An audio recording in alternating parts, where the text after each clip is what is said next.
I still remember the smell of burnt coffee from the break room that morning. Mondays always had a weight to them, but this one felt different. Thick, the kind of heavy air you get right before a thunderstorm rolls through. I was halfway through my usual checklist, supply reports, shipping projections, back in logistics, when my assistant walked in with an odd look on her face. "Mr. Grant Trent wants to see you." No, she didn't meet my eyes. Just left the room as quickly as she entered. That alone told me something wasn't right. Trent never summoned anyone from operations unless he wanted to bark orders or steal credit. But calling me to the top floor, that was new. And with Frederick out recovering from surgery, something told me this wasn't going to be a courtesy chat. I straightened my tie, took a slow breath, and walked the long hallway to the executive wing. The doors to the boardroom were wide open. Trent was already sitting at the head of the table like he owned the place. His back was straight, jaw clenched, fingers tapping the wood in some slow, practiced rhythm, like a man trying to imitate power without knowing what it truly felt like.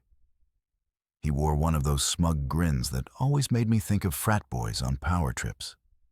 And of course, Evelyn was there too, sitting off to the side like some queen mother watching her son seize the throne. "Ah, Silas," Trent said, voice thick with false charm. "Come in, take a seat." I didn't. I stayed standing. He leaned back and laced his fingers. "Let's not waste time. Effective immediately, you're fired." Just like that. No explanation, no warning, just a slap of finality wrapped in fake professionalism. I blinked once slowly.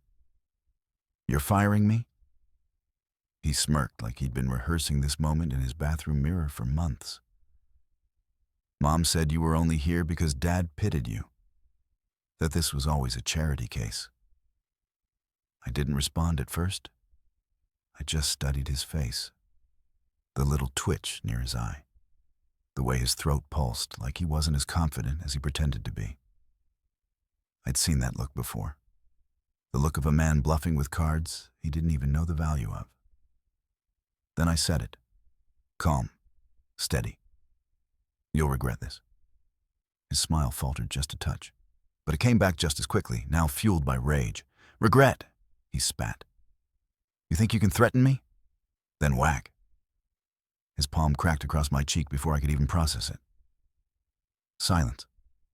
I didn't move, didn't flinch. Just let the sting burn into my skin and memory. 2 security guards stepped in on cue as if waiting behind the door the entire time. Trent gestured lazily toward me. "Escort him out." Now the guards hesitated, probably confused why they were dragging out the operations director in the middle of a Monday morning. But orders were orders, and they took me by the arms like I was a trespasser, not a man who'd spent the last 5 years keeping the company's supply chain from collapsing. As they walked me through the main floor, dozens of eyes followed, staring, judging. Some looked away out of guilt. Others looked curious, maybe even relieved. Not a single voice spoke up. And then I saw her, Marielle, standing by the marketing wing, holding a tablet and wearing that red coat she loved so much. She saw me. She saw everything. My face, the guards, the humiliation. Her eyes didn't widen. Her mouth didn't part. She just stood there and watched like a stranger. She didn't move. That told me more than words ever could. I didn't fight the security guards. I didn't argue. I walked with them past the glass offices, the open lounges, the elevator banks. I watched my reflection in every mirrored surface as we moved through the building I'd quietly helped keep alive.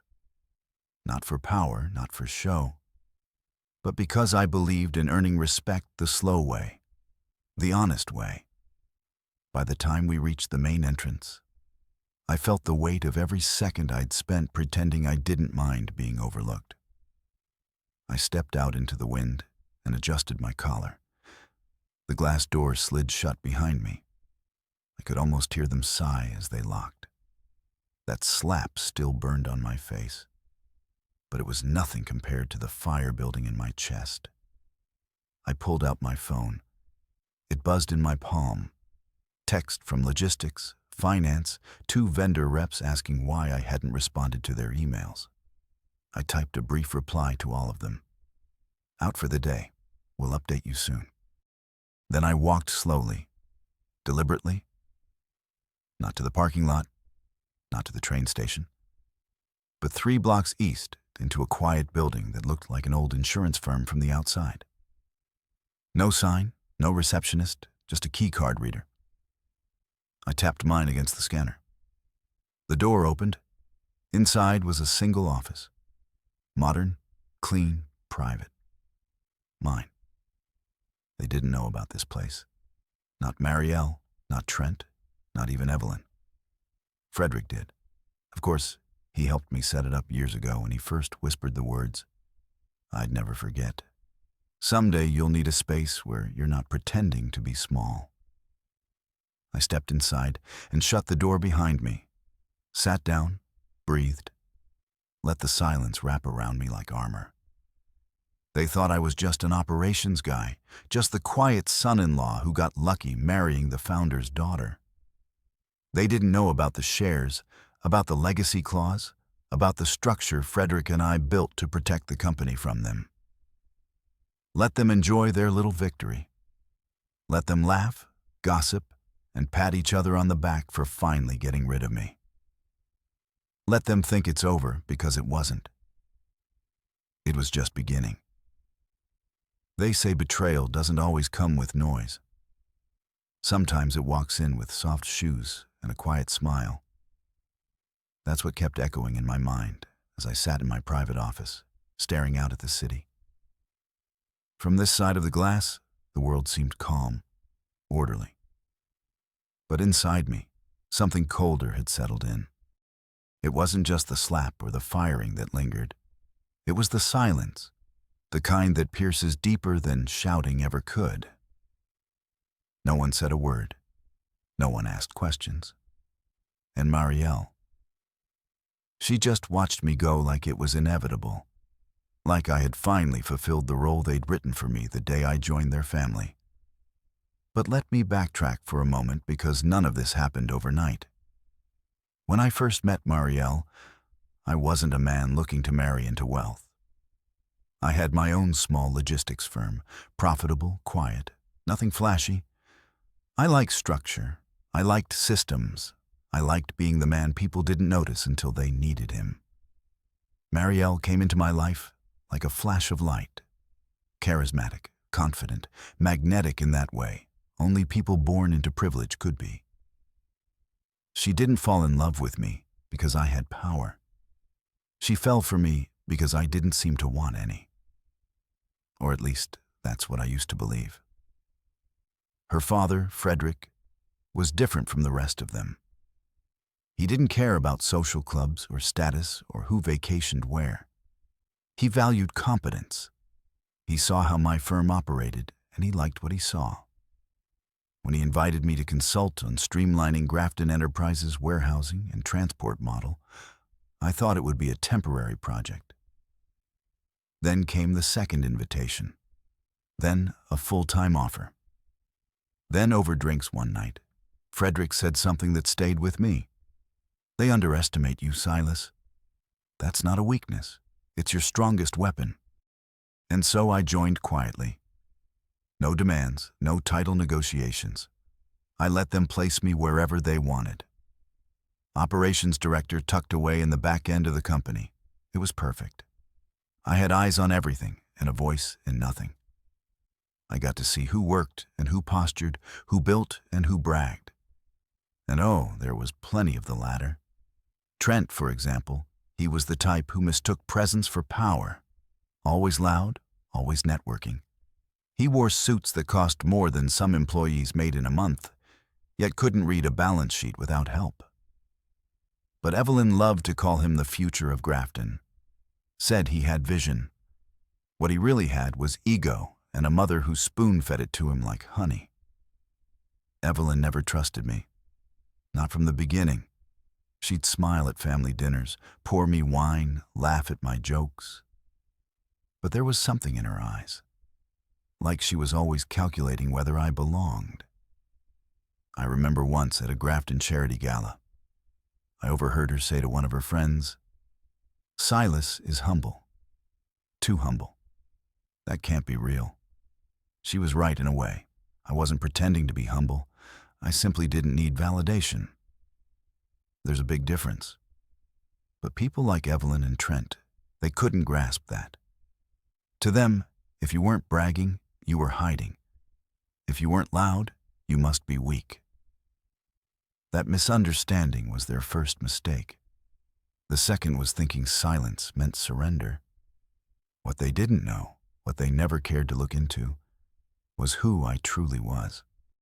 Not just Marielle's husband, not just the quiet ops guy, but a man with stakes, with reach, and thanks to Frederick, with power they couldn't even imagine. The day Trent fired me, I could have spoken up.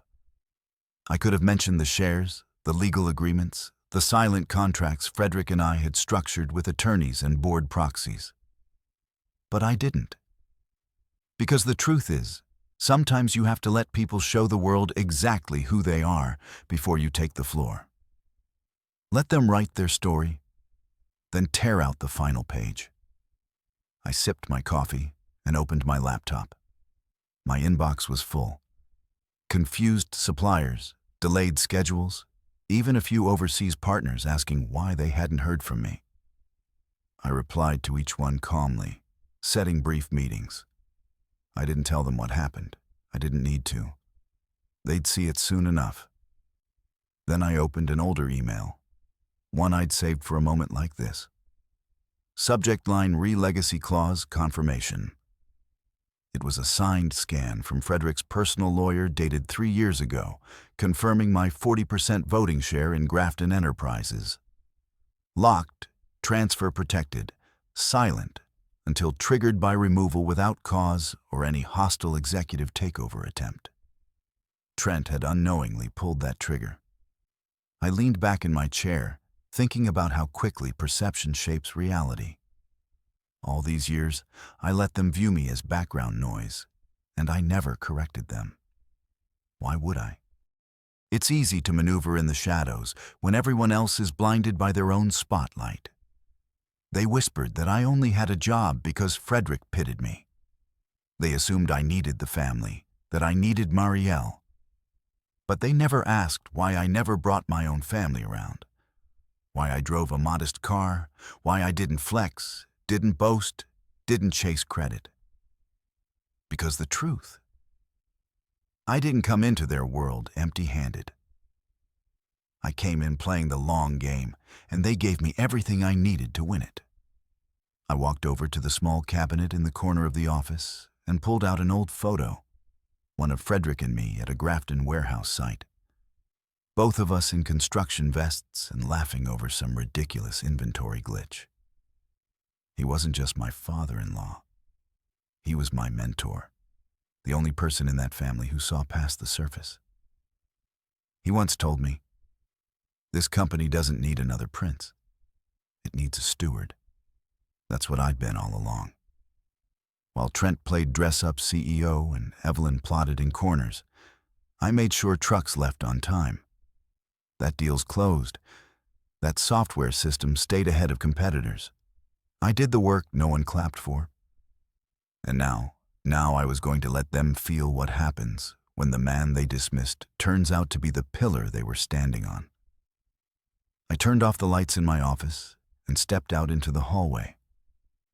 Quiet, empty, clean. It reminded me of something I'd read once. True power is never loud. It is silent, still and terrifying when revealed. They had seen the outsider, but soon they would meet the man behind the curtain, and they wouldn't know what hit them. When the news came in, I was already halfway through a morning call with one of our international partners. A short ping on my phone, nothing flashy, just a private message from Frederick's driver. He's back early, walking into headquarters now. I read it twice, Frederick wasn't supposed to return for another 2 weeks. His surgery had gone well, but the doctors had insisted on rest. 3 weeks minimum, no meetings, no emails, no stress. Clearly, that advice didn't stick. I leaned back in my chair, the corner of my mouth twitching into something between a smirk and a breath of relief. This was it, the moment that would flip the entire game board. I ended my call, locked my screen, and stood by the floor-to-ceiling window of my private office, staring out over the city. My reflection looked back at me, calm, still, unreadable. I could already imagine how it was unfolding down there on the 25th floor. Frederick Grafton didn't walk into a room. He arrived. I could picture it perfectly. The double-glass doors parting, the slight hush as employees recognized him. The quiet shuffle of people suddenly pretending to be busy, suddenly standing straighter. His cane tapping lightly against the floor, more for rhythm than support. The board meeting had already been scheduled that morning. Trick called it to announce new leadership strategies, his code phrase for grabbing more control. He thought he had the room. He thought his mother's influence would seal it. He had no idea the founder himself was about to walk into that room and break his little spell in half. I didn't go down. I didn't need to. That room was about to catch fire all on its own. Later, when the assistant who once avoided my eyes came running breathlessly into my office to tell me what happened, I just nodded and let her speak. But let me tell it to you the way I saw it in my mind. Because while I wasn't in the room, I know those people too well. Frederick stepped inside early. No one saw it coming. One moment, Trent was mid-presentation, probably babbling about streamlining executive decisions, and the next, his father's voice cut through the noise like a sword through fog. "Where's Silas?" Just 3 words. That's all it took. Everyone froze. Trent blinked, confused. Dad, you weren't. How did it?" Frederick didn't sit, didn't smile. He just leaned slightly on his cane and repeated, this time with a colder edge, "Where is Silas?" You have to understand, Frederick wasn't a man of drama. But when he raised his voice, even a little, the room listened. Years of respect earned that right.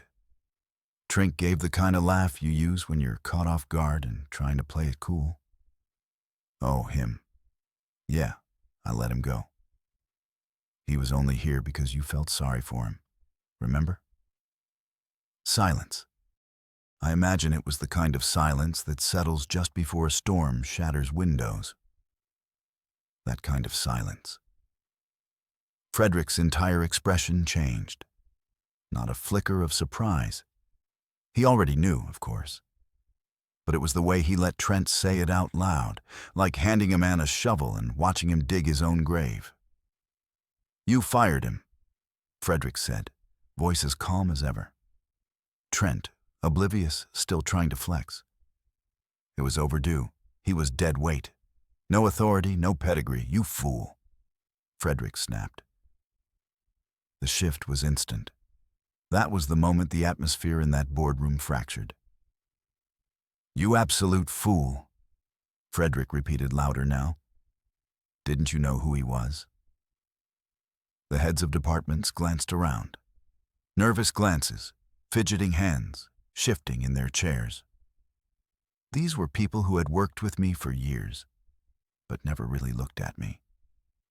They heard the whispers from Evelyn, the passive insults from Trent, and they let them shape their judgment.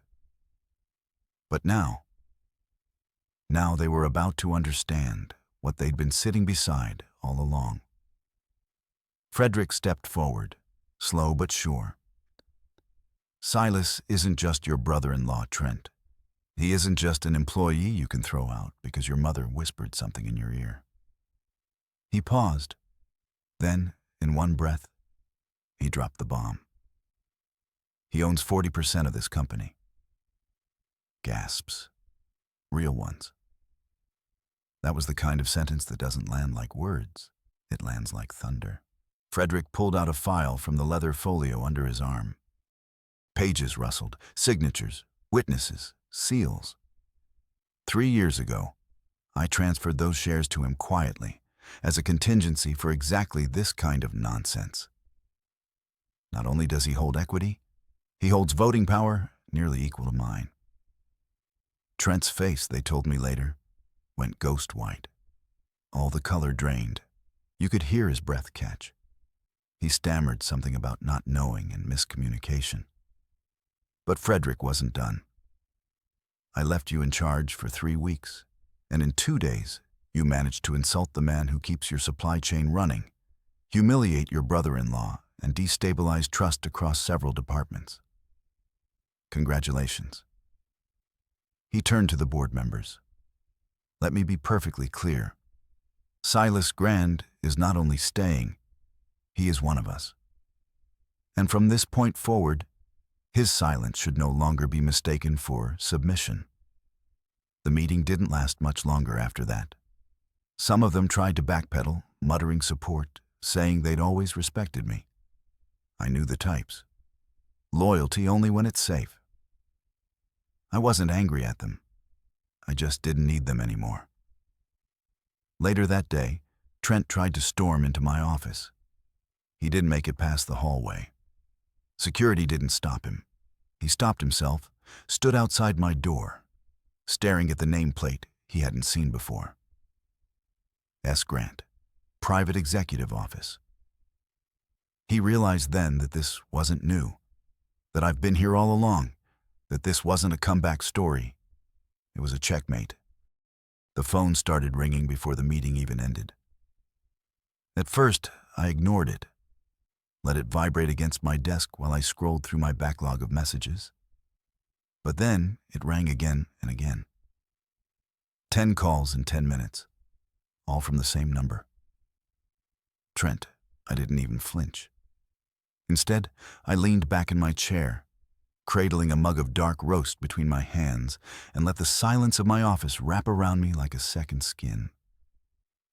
I'd waited years for a moment like this, not out of revenge, but out of clarity. For once, the people who thought they ran the show were finally seeing the truth, and it terrified them. By the time his voicemail inbox hit capacity, I'd already heard enough. Silas, listen, man. Look, I didn't know. Nobody told me. Mom said, pause, fumbling breath. I swear if I'd known I was just trying to protect the company, please call me back. We need to fix this. Fix this. As if this were a flat tire or a missed appointment. As if he hadn't humiliated me in front of half the company, slapped me like a dog in a boardroom, and tossed me out like trash.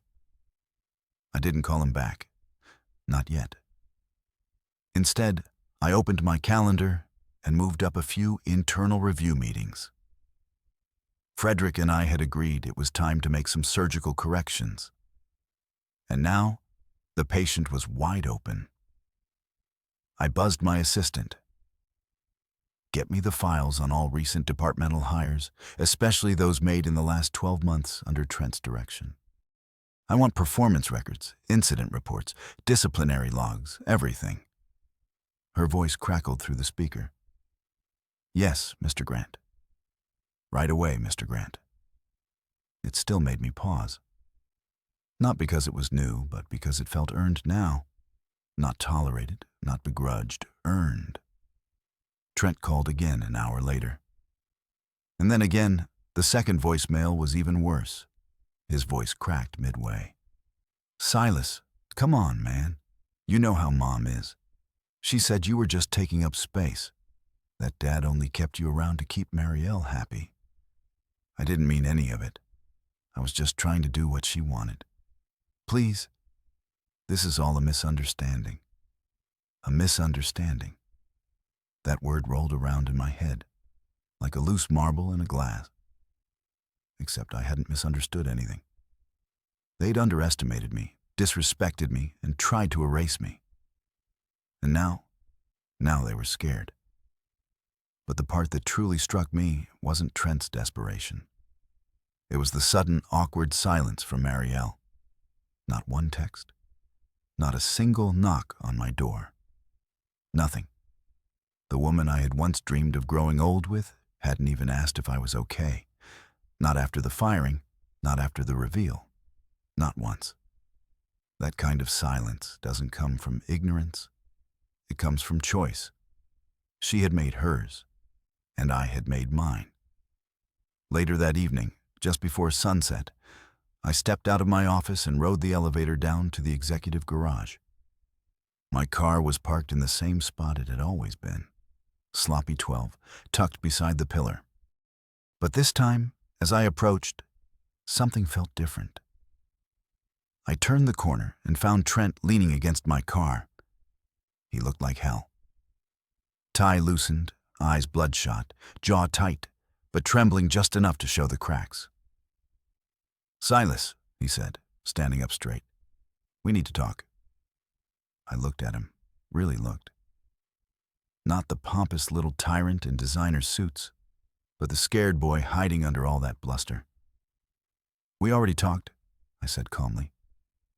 "Remember? You said I was here out of pity. You slapped me, had me escorted out like a thief." He swallowed hard. "I didn't know." "No," I replied. "You didn't bother to know." He looked away, then back. "I made a mistake." "That's not a mistake," I said. "A mistake is printing the wrong number on a sales sheet. What you did was intentional." "I panicked," he admitted. "I thought Dad was done. Mom said I had to act fast, take charge, show strength. I didn't think you'd fight back. I almost laughed at that. Fight back. Trent, I haven't even started." His face palled. "I'm not here to destroy you." I continued. "I don't need to. You've done that on your own. What I will do is rebuild what you try to tear down, and you'll watch it happen." He stood there for a second, shifting on his feet, searching my face for any sign of forgiveness. When he found none, he reached for the last thread he could grab. "What do I do now?" I paused, then stepped closer. "You start by remembering the exact moment you lost your crown and realizing it never belonged to you in the first place." I opened my car door, got in, and drove off without another word. As the city lights blurred past my windshield, I thought about how different things could have been. If Trent had ever bothered to listen, if Evelyn had ever looked beyond her pride, if Marielle had spoken even a single word in my defense. But none of them had. And now they were all in panic mode. And me, I was just getting comfortable. Back at home, I poured myself a glass of wine and walked to the quiet corner of the balcony. From up here, the world looked small, predictable, like a chessboard. I already knew the moves, too. My phone buzzed one last time that night. A text from Trent. "Silas, please, I'll step down. I'll resign. Just don't shut me out completely. Please, I'm sorry. I'll do anything." I stared at it for a long moment, then deleted it without replying. Because when someone finally sees your worth after they've tried to erase you, that's not reconciliation. That's fear. And I wasn't going to give fear the satisfaction of a response. It was 3 years ago, but I remember that night like it happened yesterday. Frederick had called me unexpectedly just after a late board meeting wrapped up. No explanation, just a short message. "Come to the cellar." I almost laughed when I read it. The cellar. That wasn't a place for business. That was his private sanctuary, where he stored old vintages and family keepsakes, where only his most trusted company ever stepped. I had only been down there once before, briefly to help him carry a delivery crate from a supplier in Bordeaux. But this time was different. I walked through the house, past the marbled kitchen, and down the winding hallway until I reached the heavy oak door. It was already cracked open. I stepped inside and found him seated alone, a dim lamp casting long shadows across the stone floor. Close the door, he said. His voice was low, calm, but there was something in it that told me this wasn't just about wine or idle reflection. I shut it gently behind me. On the table in front of him sat 2 glasses and a thick brown envelope. No branding, no seal, just a faint crease down the center as if it had been opened and read many times. He gestured to the seat across from him. Sit. I obeyed, not out of obligation, but because when Frederick Grafton said, sit, you did. He poured us both a drink, a deep red, one of his favorites. Then he slid the envelope toward me and said, read this. All of it. I pulled the contents free and saw legal papers. At first, they looked like stockholder documents, amendments to existing contracts. But as I read further, I felt my throat tighten. It wasn't just paperwork. It was a blueprint, a hidden structure he had built within the very foundation of Grafton Enterprises. A system of protection of power transfer that activated only under certain conditions. Legacy clause, the heading read. According to it, Frederick had already transferred 40% of the company's voting shares into a silent trust, one registered under my name. Not public, not visible to general shareholders, not even to Evelyn, Marielle, or Trent. He had done this quietly, deliberately. I looked up at him, stunned. Why? I asked. Why me? Frederick leaned back, his face unreadable for a moment. Then he gave a quiet sigh. Because you remind me of me, he said. Back when I started this company in a warehouse with peeling paint and one fax machine that barely worked. He took a slow sip from his glass. I see the way you move through this family, this business. You don't shout. You don't fight for the spotlight. You just do the work. Smart, patient, steady. He paused. They think you're passive, Silas. But I know better. I've watched you fix things quietly that they didn't even know were broken. I didn't know what to say. I had never heard him speak this way before. Not with sentiment, not with conviction so raw. You could have given this to Trent, I said honestly. He's your son. Frederick laughed, dry, hollow. Trent is a show pony in a world that needs draft horses. He talks, he pins, he plays politics. But you keep things alive. He reached into his coat pocket and pulled out a pin. I need you to sign that last page. The clause isn't valid until you do. I hesitated. Does Evelyn know? He shook his head. And she won't. She burned the whole company down to keep control in the family bloodline. She never understood that legacy isn't about blood. It's about stewardship. So I signed. And from that moment on, I became something else. Not just an operations guy, not just the quiet husband of the Grafton daughter. I became the silent spine of a $200 million company. And I carried that weight in silence for 3 long years.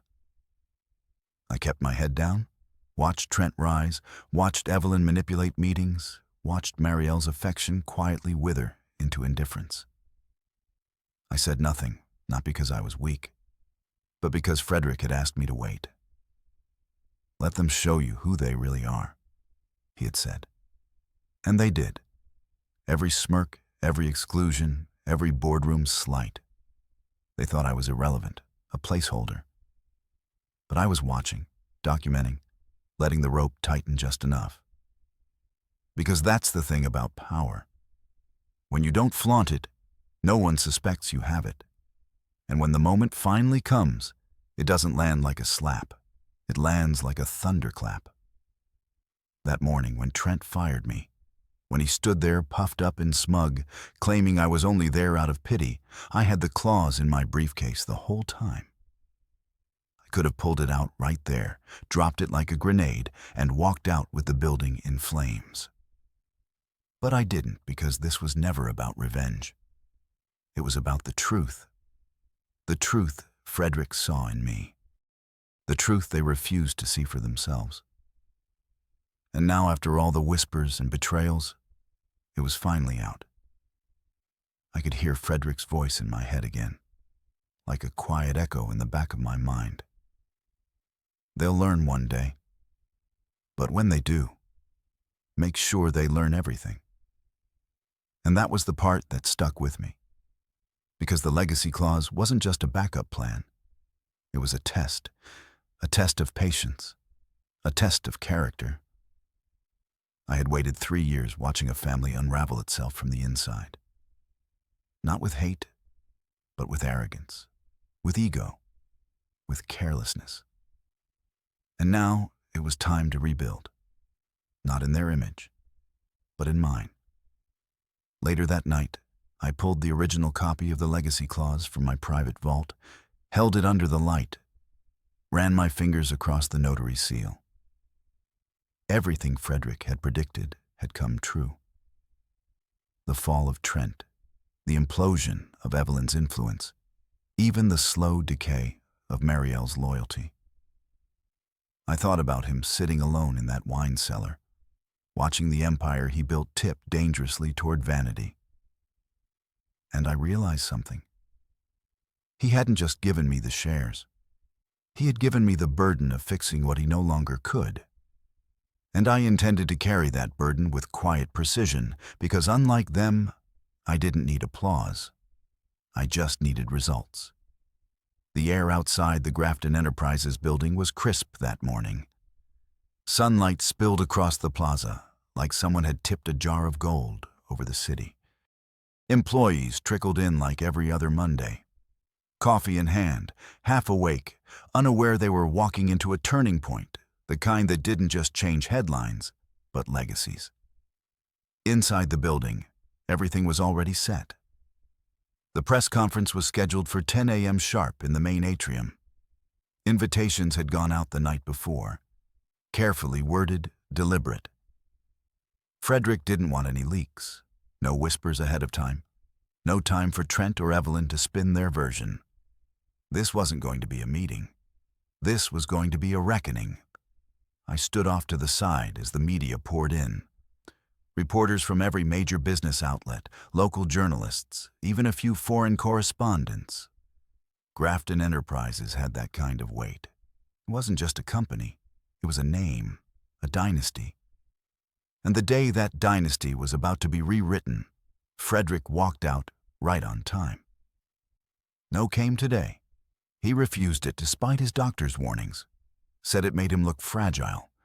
Said today, more than ever, he needed to stand on his own.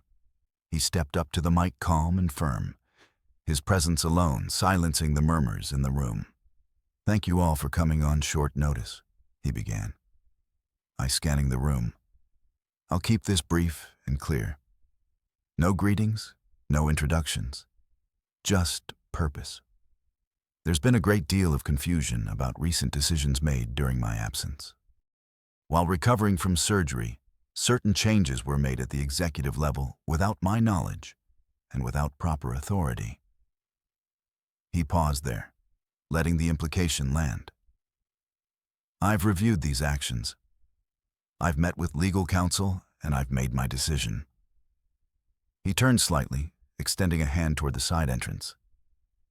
"Silas Grant, please join me." The room stirred. Cameras snapped. Some gasped. Yes, gasped like they were seeing a ghost.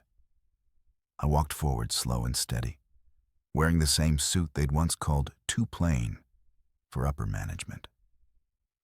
Only this time, every eye followed me. Not out of pity, but out of curiosity, maybe even respect. Frederick continued, "This man is not only a member of my family, but a critical pillar of this company's success. For years, he's worked behind the scenes, quietly maintaining our operations with precision, intelligence, and loyalty." He looked directly into one of the cameras. Now, Silas was removed from his position without justification, and I'm here today to correct that mistake publicly and permanently. He turned back to the crowd, effective immediately. Silas Grant is reinstated at Grafton Enterprises, not just as Director of Operations, but as Co-Chief Executive Officer. The room exploded. Reporters shouted questions over one another. Microphones pushed forward. Flashbulbs went off like lightning. I stood still, my hands folded calmly in front of me, while the world finally saw the man they tried to erase. One voice broke through the noise. "Mr. Grafton, is this true? Does Mr. Grant actually hold significant ownership in the company?" Frederick didn't hesitate. Yes, he owns 40% of Grafton Enterprises through a private trust when established 3 years ago. His stake is legally binding, irrevocable, and entirely earned. That last part that was for Trent and Evelyn, and maybe even Marielle, wherever she was. A second voice asked, "And what of Trent Grafton? Will he retain his position as CEO?" Frederick gave a tight, polite smile. "Trent will be taking an extended leave of absence, effective today." I almost felt sorry for him. Almost. But then I remembered the slap, the sneer, the way he laughed when he said, "I was only here out of pity." Pity, huh? Let's talk about that, because what they never understood, what they still probably didn't, was that pity doesn't build companies. It doesn't hold late-night meetings with overseas vendors or reroute an entire logistics chain during a snowstorm or streamline a broken inventory system that's been hemorrhaging money for months. I did that, and I did it without asking for applause. Now, finally, I didn't have to. When the press conference ended, I stood beside Frederick as the reporters were escorted out. A few department heads lingered near the back, faces I recognized. Men and women who had worked with me, watched me, and silently judged me for years. One of them, Carlin from Finance, approached with cautious eyes. "Mr.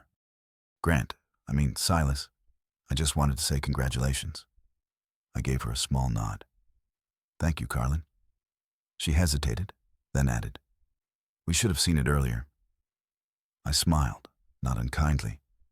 Most people don't look for what they don't expect to find. She blinked, then nodded, understanding. Back in my office, the congratulations continued. Some emails, some messages, some in-person gestures that felt awkward but sincere. People weren't sure how to treat me now. I wasn't the background man anymore. I wasn't just Marielle's husband or the ops guy who never spoke up. I was co-CEO, and they were learning how to adjust. But not everyone adjusted with grace. Evelyn didn't show her face that day. Neither did Trent and Marielle. Not a call, not a message, not even a comment in the family group chat, which had now gone dead silent. I wasn't surprised. I think deep down she was more embarrassed by how it happened than what happened. Because I didn't just rise. I was lifted by facts, by merit, by Frederick himself. And that sort of truth is hard to swallow when you spent years convincing yourself you married down. That night, I sat in my living room. The co-CEO announcement still trending online. Business blogs dissected the decision. Some praised it as visionary. Others speculated about a power shift in the Grafton family. Some even called it a revenge story. They were wrong. This wasn't revenge. This was restoration. I poured a drink, turned the phone face down, and allowed myself a moment I hadn't felt in years. Peace. Because I didn't shout to be heard. I didn't fight to be seen. I just waited and showed up when it mattered most. Retribution didn't come with fists or fire. It came with a spreadsheet, a plan, and a closed-door meeting at 7 a.m. The Monday after my reinstatement. Where the only thing louder than the ticking wall clock was the silence from those who used to dismiss me. I had called in every department, head, finance, legal, HR, tech, logistics, you name it. Some came curious, some came nervous. A few, like Dawn from marketing, walked in with smug skepticism, still thinking this was some temporary stunt orchestrated by Frederick. They didn't know I'd been watching for years. Every hire, every expense, every shortcut disguised as innovation. So when I stood at the head of the conference table and turned on the projector, I didn't start with small talk. I opened with a single slide. This ends now.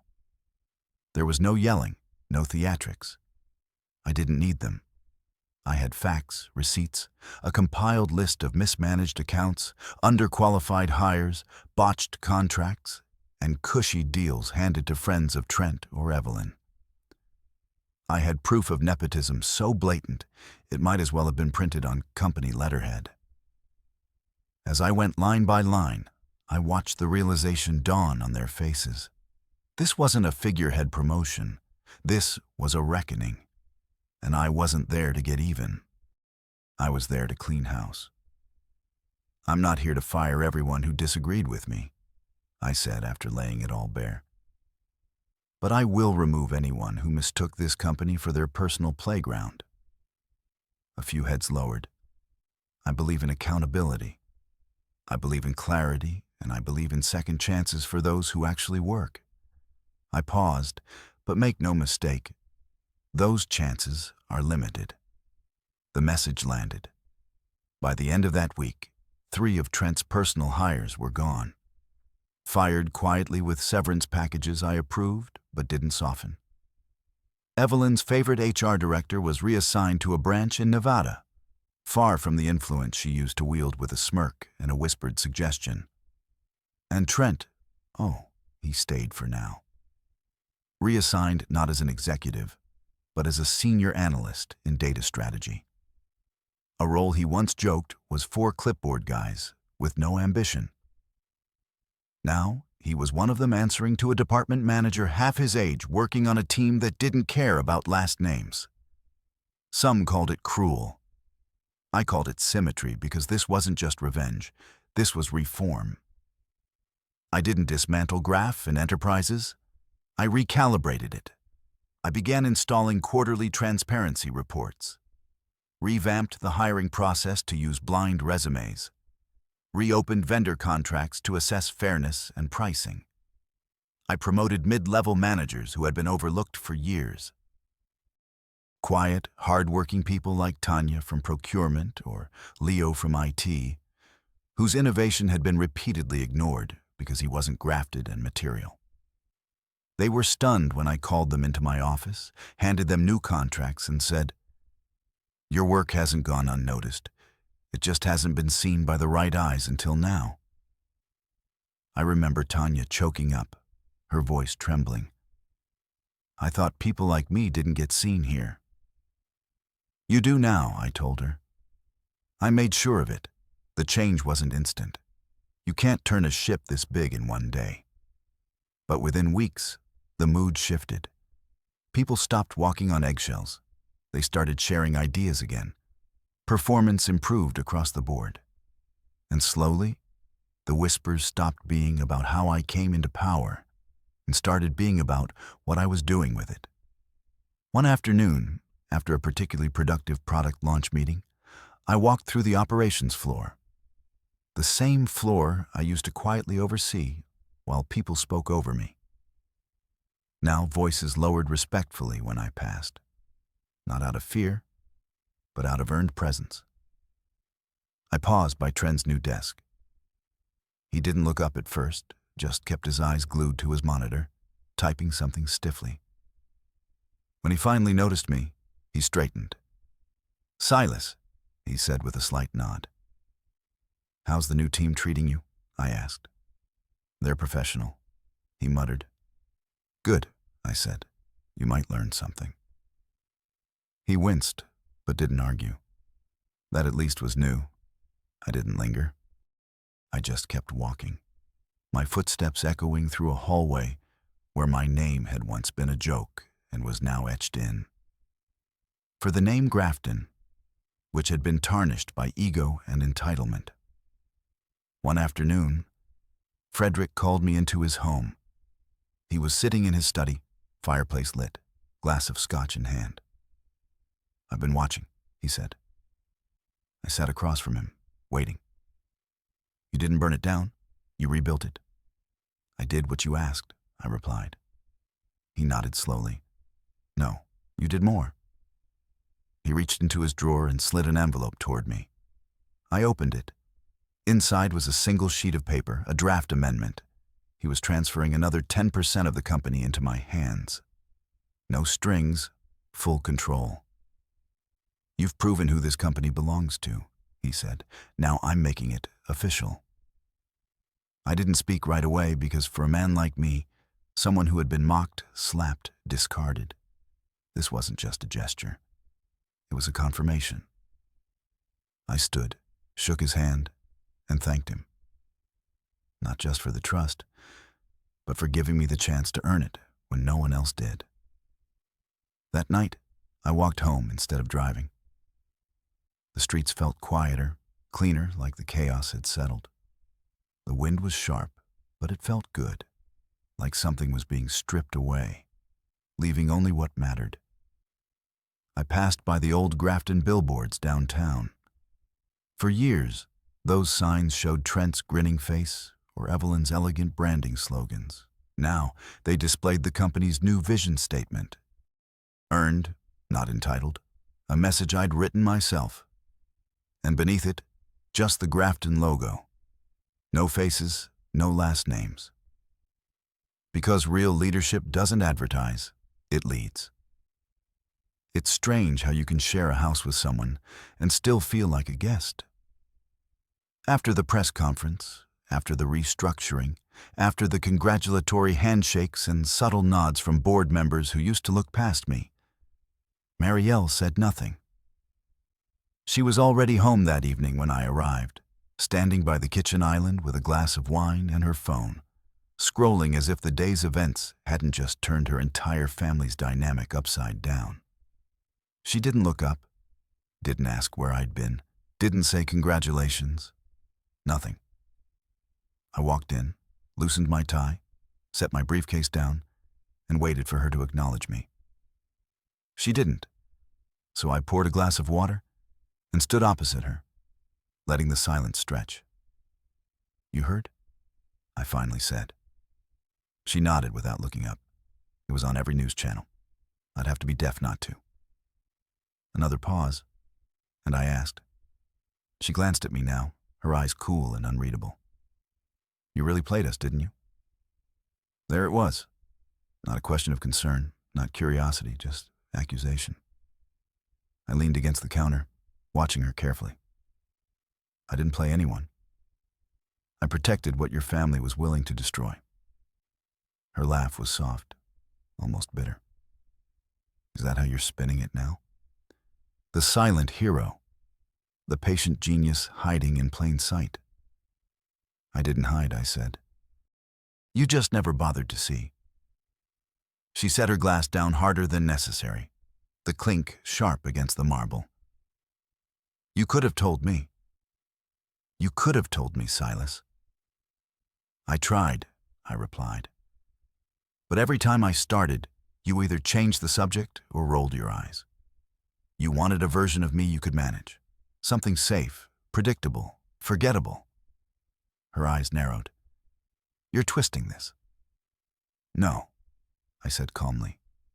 "I'm finally untwisting it." She shook her head, walking toward the sink and turning her back to me. "So what now?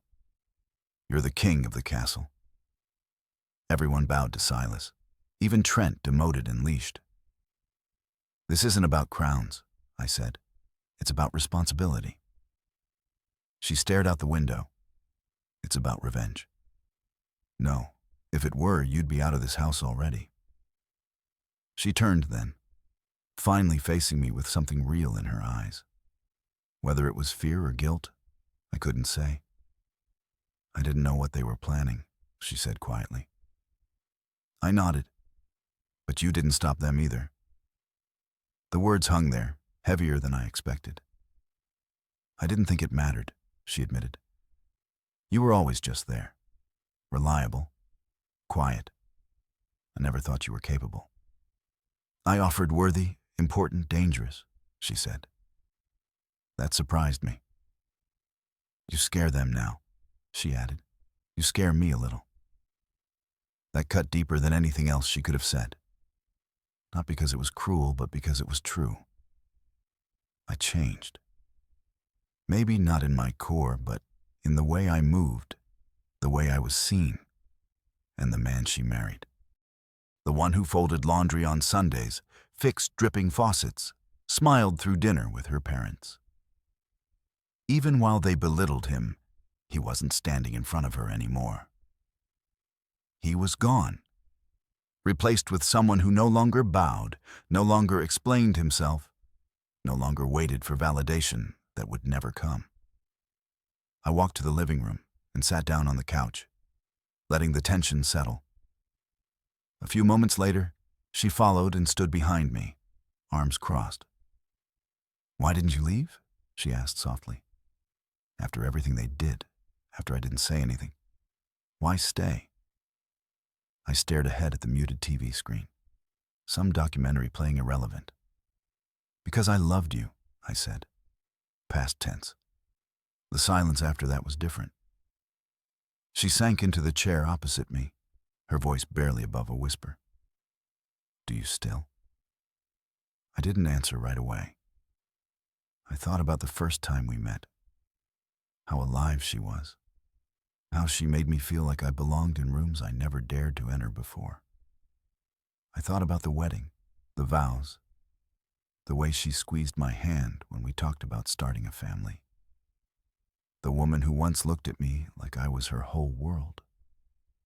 But then I thought about the look on her face when Trent fired me.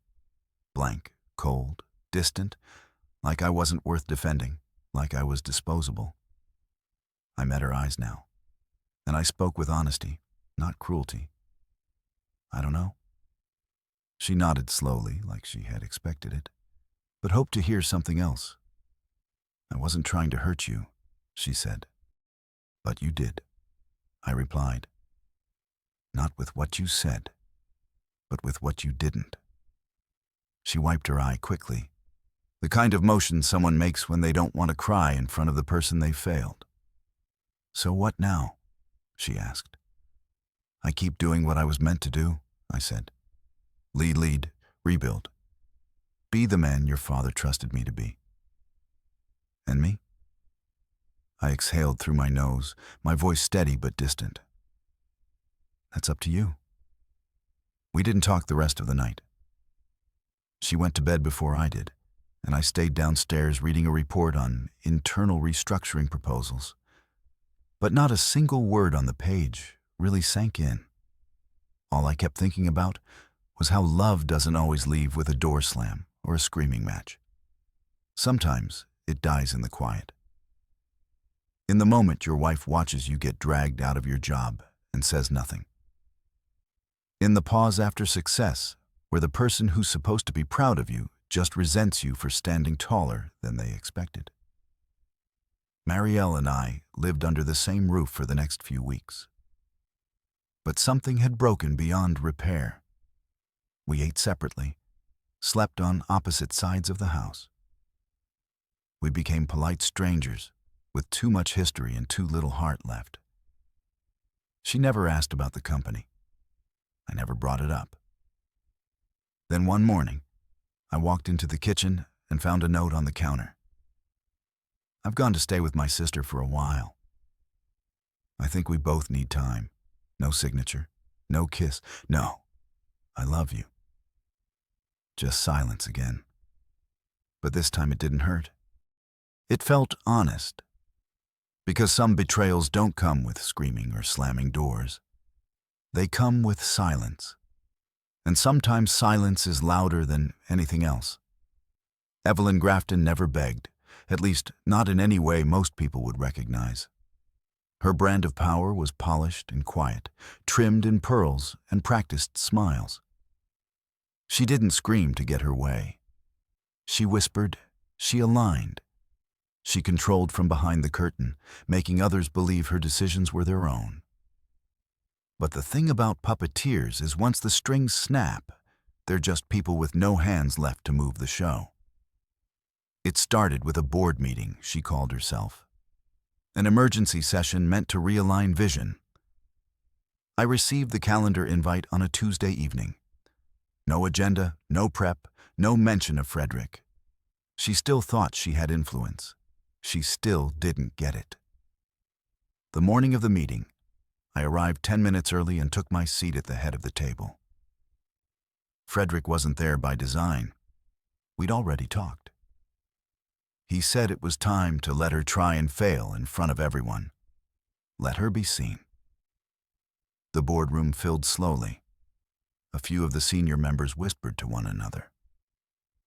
Evelyn entered last, wearing one of her signature white suits, pearls glinting, her heels clicking like an old judge entering court.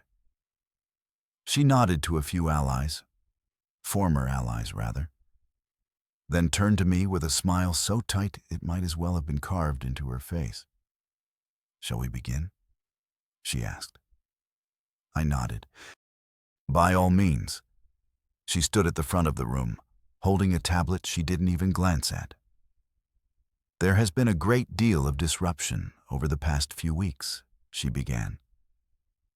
"While I respect the decisions made in my husband's absence, I believe they were emotionally driven and perhaps misinformed."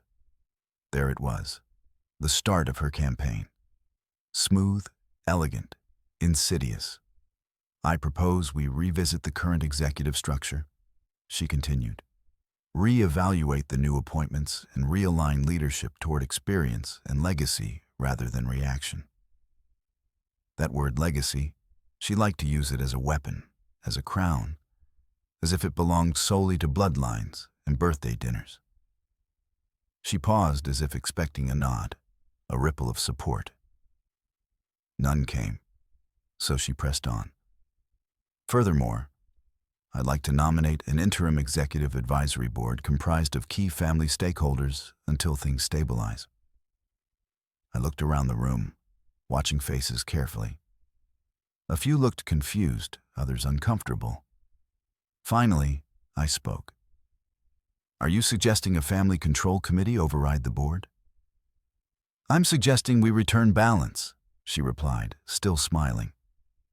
"It's not personal, Silas." That was when I opened my folder and slid a document across the table toward the board secretary. "This is a copy of the HR investigation your office buried 3 months ago," I said calmly. She blinked. "Excuse me.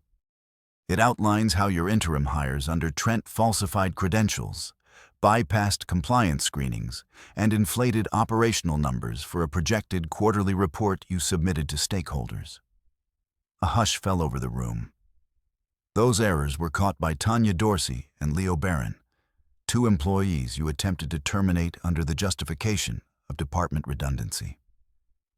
Luckily, your requests were flagged." Evelyn's fingers tightened on her tablet. I wasn't done. "Second," I said, sliding a second folder to the legal counsel on my left. "This includes email chain showing your direct interference in executive hiring decisions while Frederick was under medical care. That violates 3 clauses in the company charter and could be grounds for removal." Now there were murmurs, real ones. One of the more senior board members leaned forward. "Is this accurate?" "It's verified," I said. Frederick co-signed the documentation.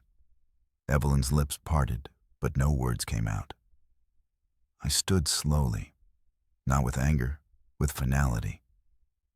"You didn't protect the company, Evelyn. You protected your son. And in doing so, you jeopardized contracts, misused HR authority, and nearly tanked our expansion deal in Jakarta." She blinked rapidly now. The carefully composed woman was cracking right there in front of people who had once followed her every word. "I have spent the last 5 years fixing what you ignored," I said louder now. "And when I did it quietly, you called it luck. You called it pity. But let me make one thing clear. This company was never built on pity. It was built on precision." She turned to the others. This is an ambush. He's twisting facts. No. A voice interrupted. It was Carlin from finance. He's telling the truth. Another voice chimed in. I reviewed the Jakarta fallout. He saved the deal. And another. My department was never consulted about those new hires. I didn't even know who they were reporting to. Evelyn turned pale. One by one, the board members aligned. Not with me, but with truth. With merit. It wasn't personal, it was earned. When it was over, I didn't gloat. I didn't speak again. I let the board make their move. A vote was called. Unanimous. Evelyn Grafton was removed from all executive capacities, and her voting shares suspended pending legal arbitration. Frederick had signed off on it already. She stood there for a long moment, not moving, just breathing like someone trying to wake up from a dream they couldn't believe had turned into a nightmare. Then, with dignity unraveling thread by thread, she gathered her things and walked out. No goodbyes, no farewell speech, just silence. Later that day, Frederick and I met in his study. He didn't say much, just sat with a scotch and nodded slowly. She always thought the company was her inheritance, he said, but it was never about blood. It was about who could carry it forward. She still thinks I stole it, I replied. She knows better now. That night, I sat alone on the back porch of the house, though it felt emptier by the day. I looked up at the stars and let the cold night wind brush against my face. Trent had transferred to the Ohio branch without protest. No goodbye, no fight, just a quiet exit. Evelyn hadn't spoken to Frederick since the vote. She'd hired a lawyer, of course, but we weren't worried. The evidence was airtight. Marielle was still at her sister's. She hadn't contacted me, and I didn't chase her. Because the truth is, when people show you what they value, believe them. They valued control, status, illusion, and I valued something else. A company with integrity, a legacy worth defending, a future not built on entitlement, but on effort. Evelyn once ruled his family like a matriarch out of marble and gold. But marble cracks, gold fades, and power, real power, doesn't shout. It rebuilds quietly. One policy at a time, one truth at a time, one removal at a time. A year passed, 1 full year since Trent fired me with a smirk. Since Evelyn tried to reclaim the company through whispers and manipulation. Since Marielle walked out of our home with a bag, a note, and nothing else. I live differently now. Mornings were slower. I woke before the sun, brewed my own coffee, and walked to work most days instead of driving. Not because I had to, but because I like to watch the city wake up. The streets, the lights, the rhythm of life. It reminded me of how far I'd come, of how far they had tried to bury me, and how quietly I had risen back to the top. But now that I was here, I didn't feel taller, just steadier. I had made Grafton Enterprises stronger than it had ever been. The chaos had burned away, leaving only what mattered. The executive structure was leaner, fairer. Promotions were based on metrics, not last names. Bonuses were tied to team success, not wine glass alliances at board dinners. For the first time in its long and complicated history, the company felt clean. And yet, I didn't gloat. That's the thing about real leadership. It's quiet. It's not about parading titles or forcing people to acknowledge your power. It's about the slow, deliberate work of setting things right and letting the results speak for you. One afternoon, I stood by the tall glass window of my corner office, watching the rain blur the skyline. An intern knocked once, then stepped in with cautious energy. "Mr. Grant," she asked, "you've got the advisory session in 15 minutes. I nodded, but her eyes lingered. She hesitated. Can I ask you something? I turned. Of course. She stepped in a little closer. How did you do it? I mean, how did you go from being fired to owning the place? Her question wasn't sarcastic. It was curious, admiring even. I smiled. I let them believe I didn't belong, I said, and by the time they realized they were wrong, it was too late to stop me. She blinked, then grinned. That's kind of awesome. I nodded. Just remember, quiet doesn't mean weak. Sometimes it means you're working on something bigger than anyone else can see. She left after that, and I sat back in my chair thinking. It still surprised me sometimes how everything changed, without a single dramatic outburst on my part. No public meltdown, no furious counterattack, just time, patience, structure. Trent had been officially relocated to the Ohio branch. His email signature now read, Regional Strategic Analyst, a role he barely qualified for before, but one he was finally starting to take seriously. From what I heard, he showed up on time now. Read reports, asked questions. Maybe losing everything humbled him, maybe not. Either way, he was no longer my problem. Evelyn never returned to Grafton's headquarters. She lost her influence, her board seat, and most of her inner circle. The lawyers tried their best, but the case never made it to court. Too many documents, too much evidence. In the end, she settled privately with Frederick and faded from the company's history like a shadow retreating from the light. As for Marielle, she came back once. 3 months after she left, I opened the door to find her standing there with a look I hadn't seen in years. Not pride, not arrogance, just sadness. I didn't know who you really were, she whispered. I didn't respond. She looked down. And now I don't know if I ever deserved you. There was nothing to say. We signed the divorce papers 2 weeks later. No drama, no tears, just signatures and silence. The same silence that had filled our house long before anything ever fell apart. Sometimes love doesn't die loudly. It just disappears without saying goodbye. But this chapter isn't about loss. It's about presence, about what's left when the noise fades. I found purpose in the aftermath. I started a mentorship program within the company for employees who had been overlooked for too long. Men and women who reminded me of who I used to be. Quiet, diligent, never invited to speak at meetings, always expected to nod and move aside. I sat in on their first session, listening more than speaking. And when one of them, a young man named Kamal, asked me how to get people to notice his work, I told him the truth. You don't chase their attention. I said, you chase excellence. They'll find you when they need you, and by then, you'll be ready. He nodded like he understood. I hoped he did.